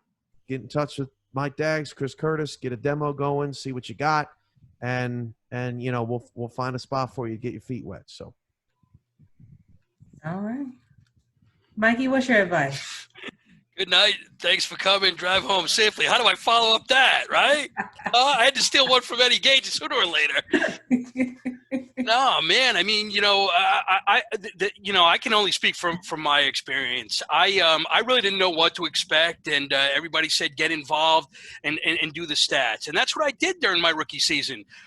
Before I kind of, you know, jumped into the water, I said, let me find out a little bit more about, you know, educating myself, really find out a little bit more about what goes on behind the scenes. What can I do to help out before I just say, hey, Cam, hey, Eddie, step aside. I want to come in and grab the microphone and start calling games. I think it's important to understand the history of the league. I think it's important to understand how to be a student of something that you know you either really want to do or something that maybe you're you know on the fence. You want to, maybe a little nervous. So the more educated that you can become behind the scenes, for that helped me take that next step. So I did the stats. I learned from Stephen Hacker. I learned from Mark Lopez. Those guys are phenomenal. And you know, for me, it's all about, you know, what can I do to help the league? What can I do to make a difference for the SFL, so that way the league can get noticed, that the league can get stronger and just keep building and building and become this unbelievable powerhouse. And you know, that's the direction, that's the route that I decided to take. I got involved with the SFL beat team. I wrote with Jack Brown. I wrote with Merrick Itera. I wrote with Jet Zero on the power rankings. I learned so much history about the teams. I learned about all of the players. I learned about the coaches. You know, so that really helped me prepare for getting involved with broadcast. And then when the time came and I got my tryout, and I said, okay, you know, I feel like I've done as much as I could for the beat team. I did what I could for the stats team. I know how to do that now. I was able on the stats team. You're able to be in the broadcast booth with Cam, the other analysts, with all the other stats guys, and you get that extra behind the scenes, kind of like a VIP pass before the show really starts. Right. So you're getting all of it. And you know, I tried to be like a sponge as much as I could, and I still am. I learned something new every single day about the league, which is awesome. But I think for me, that would be the advice that I would give a lot of people. You know, the broadcast team is so solid with so many talented people. It's unbelievable. And AJ, by the way, Cameron Irvine, once again, and I always say it, he never disappoints. How do you like these new graphics this guy's come up with? We got these video clips. We got team matchup history. We got player matchups, one-on-one. It's whatever you want to do. And for somebody like me, you know, who sometimes I can't get the thoughts out of my head, I'm like, oh, perfect timing. At least I can go to the graphic now. That'll take a few minutes. Right, that'll come up with the extra thoughts, Eddie. Right, that's so awesome. It's just you know, it's just great, and I think if people kind of want to take that route, I don't see how you can go wrong heading in that direction. Sorry, Eddie, I don't want to take your time. Go, man. It's all you. I want to hear you. Go ahead, Cam. No. Go ahead, Eddie. I thought Eddie went, but I Did Eddie go? I went. Go Oh, again. okay. Go All right, again. cool. No, I got one story that I have to share because of this particular podcast and everything that's going on. So when the Wildcats got on TV, and they got on WGN, I got a call from a lady, a very nice lady, one of the nicest ladies I've ever spoken to as commissioner of this league, and she said she was talking about how her and her mom love football. And they saw Chicago's team, Chicago football team on the news. And she said, look, I don't know what all is going on here, but it's Chicago and it's football and we're going to support our teams. Mm. And she said, and I got to know where I can watch these Wildcat games because I love my Bears, but they don't win. And these Wildcats they're about to go to the playoffs, and I got to get on that. And right in that moment, I wanted to fly to Chicago, take her whole family out to dinner because she was the greatest person I've ever seen. And it was unbelievable that she had said that to me, but I couldn't tell her how excited I was because if I told her I was a Packer fan, she would have hung up on me and then never watched. So I had to totally suppress all that stuff to keep her on the phone and keep her a fan of the Wildcats. So I told her, how to find the games and stuff. And she said, my mom just loves football and we can't wait to watch the Wildcat games and stuff like that. And it was great. Just another one of those fans out there, just supporting their city, supporting us and loving the fact that there's football to watch and all that stuff. So it was a cool moment. That's the magic, Cam. That's the magic. That's it. All day. Well, guys, thank you so much for hanging out with me. I really appreciate your time. And what I'd like to do, of course, for all my guests, give y'all a quick last word. Of course, that could be a shout out. That can be a song or a poem. Whatever you decide to do right now, the floor is yours. And I'm going to start off with it. Eddie? With who? Oh, with me. Sorry. Well, as always, I give a shout out to Cam. Without him, there is no league. Sing it to me, Eddie. And since we're doing a show about the broadcast, I'd like to give a shout out to Cam and Andy, Mike Baggs, Curtis, all those guys behind the scenes who make things happen. The stats team, Stephen Hacker, all those guys. All the volunteers who come on and agree to do the stuff behind the scenes that makes it happen. Mark Agrippa, who helps out with the graphics, all those guys, it's crazy how much talent this league has. And so kudos to all those guys who make everyone else look good. So there you go. Awesome. Mikey? Yeah, I mean, I'd be remiss if we didn't, obviously thank, Cam. It's just, I don't know what to say except for thank you, man. It's just awesome everything that you do to keep us going. Unbelievable, magnificent. It's just I don't know. It's just awesome stuff. But no, thank you to you, AJ, for giving us this type of platform to come on and have so much fun, because we wouldn't be able to create this history. We wouldn't be able to tell these stories. We wouldn't be able to get fired up together if it wasn't for people like you who took the initiative to put podcasts like this together. It's awesome. And I love the video too. Before, when you first had me on, you were smart. You didn't have my face on TV. That's why Cam keeps me behind the video screen during the games, right? You don't see me down in the bottom corner, going crazy. You scare fans away. But now you've enhanced it. You're taking it to a whole nother level. You got the video screens going. I love it. Look at Eddie. He's got this is it Arizona Scorpions? He's a professional. Look at this guy. Looks like the NFL in the background, but the SFL's better. Look at that thing. I never saw that before. Tremendous, right? But just, Eddie, I couldn't agree with you more, Cam. The leadership that you have provided is just so far above and beyond. And thank you to all my teammates. I got a great locker room. Shan's great. He puts up with me before game day, during game day, after game day. Man, you should have heard me. I called him up yesterday, AJ. Oh, God. He was driving in his truck. I think I drove with him for 2 hours telling him about how much, listen, we got to turn things around week 2. You better believe it. Right? I said, I can't live like this, Shan. But no, just thanks to the whole league, you know, the administrators, guys like Rastelli, Hurwitz, the new guys that have come in that have really just strengthened the support around the league. It's just to see. I mean, I think when I got involved, Eddie can tell you, right? When how many people were in the league when you got involved, Eddie? Oh my God. A dozen? I don't know. It doesn't matter how many people were in the league when you got involved. When I got involved, there were 200 people in the league. Now we're like over 2,000 within 6 months. I don't even know what the number is. Are we up to 3,000 yet, Cam? I wouldn't be surprised. No, we're not. Something still. It's crazy, right? Right. AJ, Eddie, my man, Kim. I love all of you guys. It's just phenomenal. Awesome. Thank you, everybody. We got about 20 seconds, Cam. I was waiting for that, AJ. I was waiting for that. I love you all. See ya.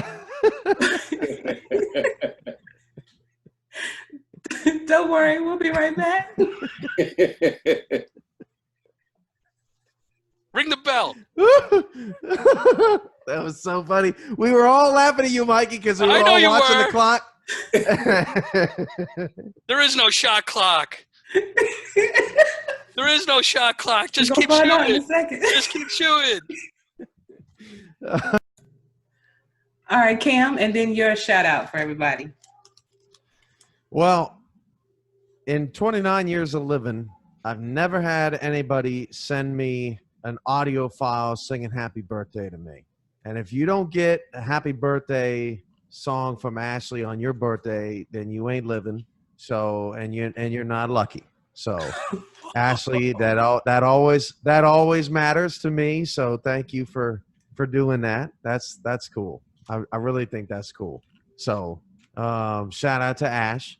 I want Eddie at my wedding to be the bodyguard, to keep out all the people that might try to crash my wedding. Eddie's going to be the force. He's going to have the list, and you know who I'm talking about, Eddie, that might show up that's not supposed to be there. You keep them out. I'll give you the Discord band list, and you can keep all those guys out. Ask for people's Discord username as they come look at that right hook. Doors. And then I want Mikey to MC me walking down the aisle. There you go. At 6'1", 205 pounds. I got you. He's the unquestionable leader of the SFL and his new future life. It's Cameron. I'll high five everybody as I'm going down there. That'd be great. Please report all Alexis of that. would love that. I'm sure she would love that.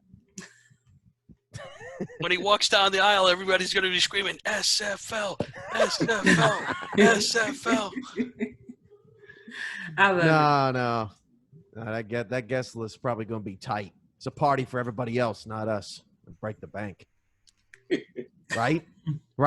Come on. Man, weddings are – Eddie, how expensive was your wedding? Oh, my God. Yeah, see? What about you, Ashley? Yeah. You know what? Mikey? It took you 30 years to build that add-on in that house because of that wedding, wasn't it? I got married. My wife is from New Jersey. I got married from New Jersey at this place called the Brownstone. You ever see that show, Housewives of New Jersey, AJ? No, I haven't. Not in New Jersey. Well, they got housewives of all over the place, housewives of Arkansas, I don't know. But they got housewives in New Jersey, the first one that ever came out. And they own this place called the Brownstone. And at the time, I didn't know it. But after the show started, I was like, oh my God, we got married with these people, and they owned the brownstone, and all the housewives were they ran the brownstone with their husband in New Jersey. Were they all there in the back pulling each other's hairs and calling each other words I probably shouldn't say as commissioner? To be honest with you, I never saw the actual housewives were there, but the husbands who were on the show, I sat there with, we were there, and we were negotiating and working out the whole arrangements and everything. But yeah. Well, there you go. Anyway, weddings are expensive, y'all. They are very. Well, Cam, that was your shout out. I appreciate it. It was. I covered all three of you. I love all it. three of you have a purpose. There you go. Well, I appreciate it. I mean, you are, even though you are a Green Bay fan, I guess, this was a success. I mean, I don't have much to say because the team that still has his quarterback doesn't really have much to say. So how can a guy from Texas thank you guys for tuning in to the show. No, seriously. We're gonna have this. I'm gonna go to invite all of you back, and we're gonna have this conversation, Cameron. Eddie's muted the way Bears fans should be.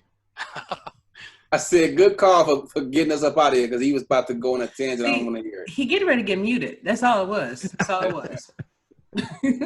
But y'all have a good night. You muted the wrong person, AJ. That was the problem. You muted Eddie. You should have muted me. No, I didn't mute Eddie. Eddie muted himself. Eddie muted himself. His mic muted him. He said, "What up, though?" to the mute button. That's what he did. All right, guys. Thank y'all so much. I appreciate it. Thank you. See ya.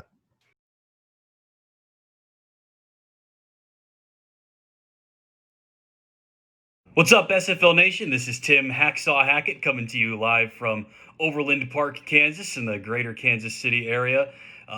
Sorry to say that I missed the live edition of the Ashley Jackson podcast yesterday with all the broadcasters, but she was kind enough to allow me a second chance to come in a little bit later and introduce myself and say hi. So hope to make the most of my time and hope that this is fun and engaging for all of you guys who get to sit here and watch me talk for a few minutes. So my name's Tim. I'm 23 years old. I'm from Raleigh, North Carolina, and just moved out here to the greater Kansas City area literally 10 days ago to start off my first ever adult job, if you will, working for a small university out here near Kansas City called Avila.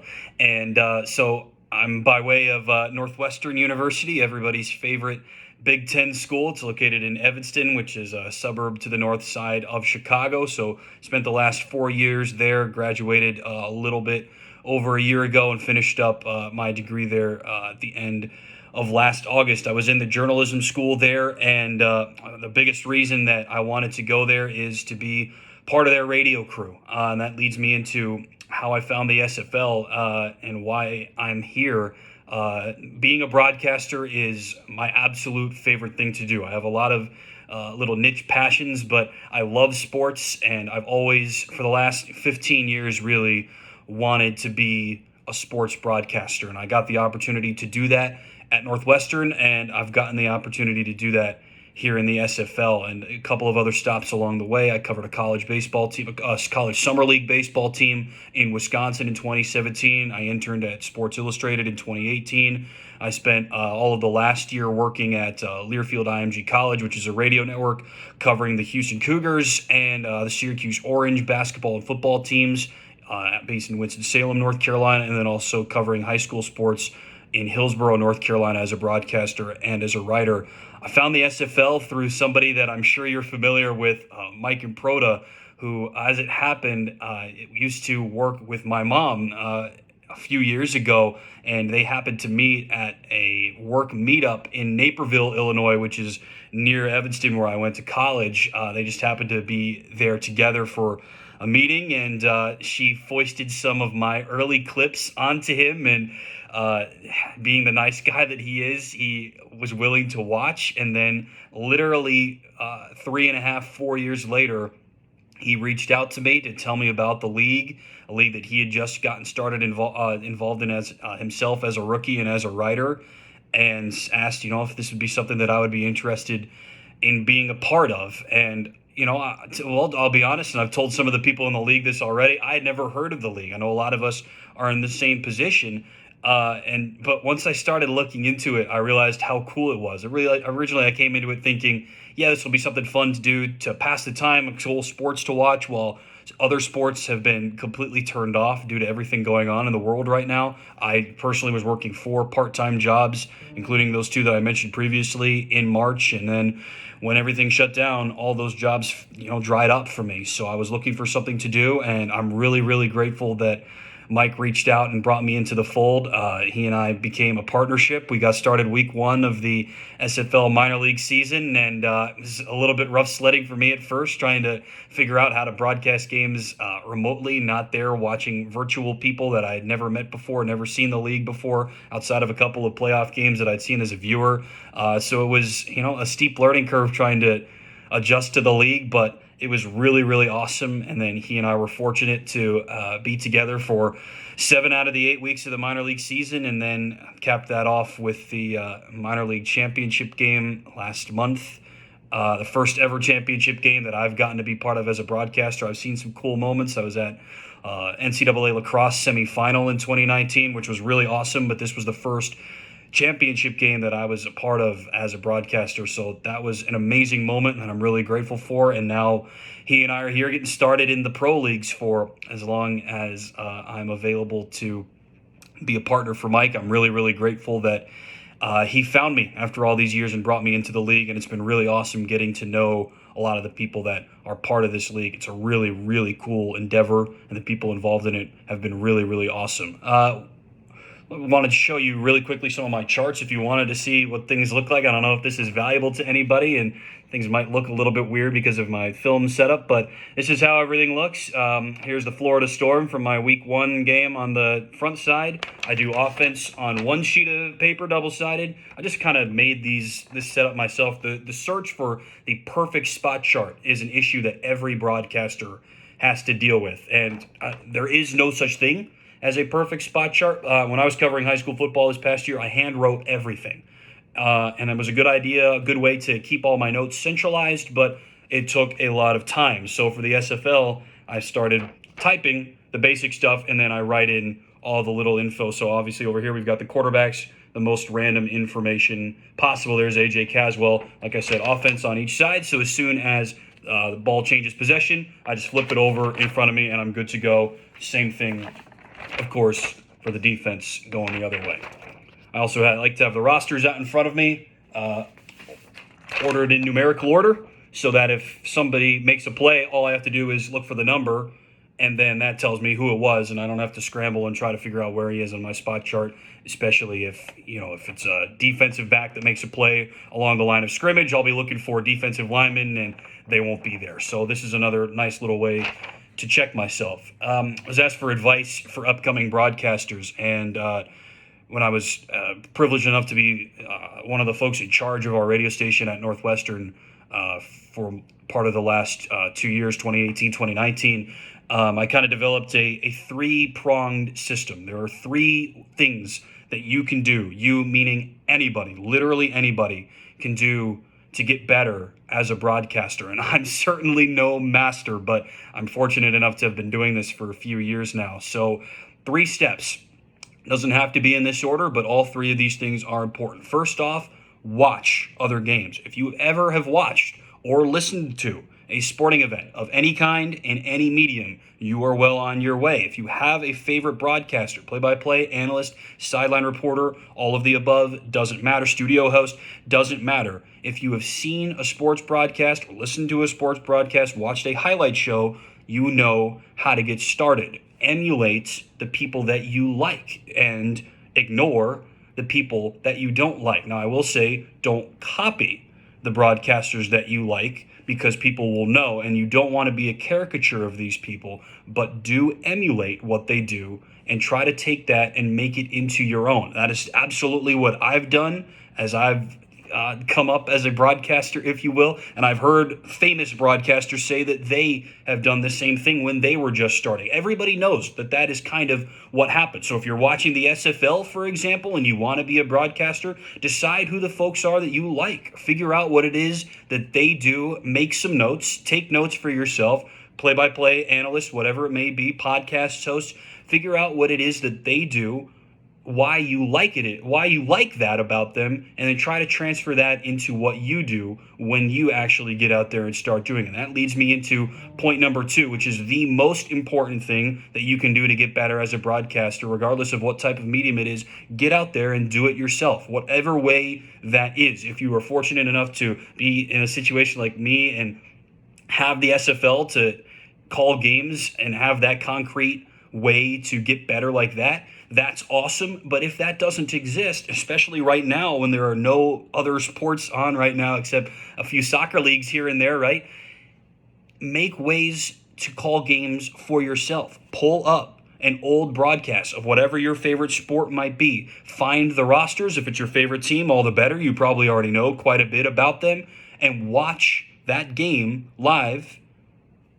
You know what I mean by live, pre-recorded in this case, but as it happens, and call the game like that. If you're an analyst, practice, if you're watching a soccer game or a hockey game or a basketball game, practice recapping the scoring plays. You see a goal happen, tell me why that goal happened. If you're watching a football game, there was a 15-yard completion or whatever, tell me why that happened. Practice diagramming the plays, X's and O's. If you're a play-by-play broadcaster, understand the rosters.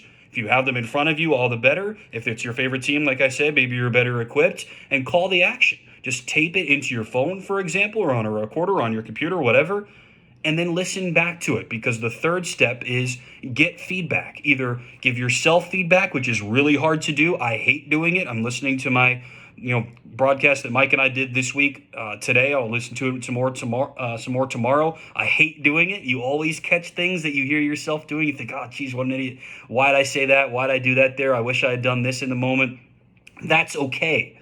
That is how you get better. If you're able to pick up on things that aren't good, whether they truly aren't or if it's just your own perception of yourself, that is how you get better. So that's my 3-step process towards becoming a better broadcaster. Step 1, watch and listen to other people do it, and then figure out why you like what they do and emulate that yourself.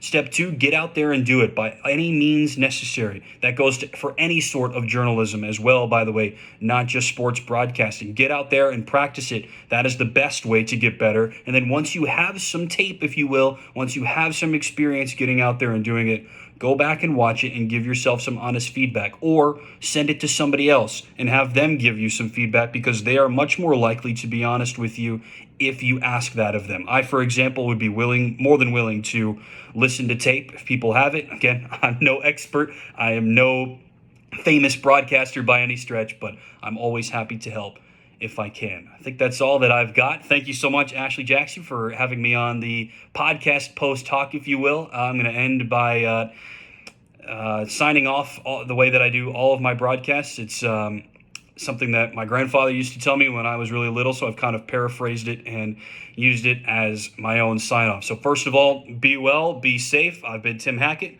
We'll see you next time. That's it. Until then. Thank y'all so much for joining me tonight.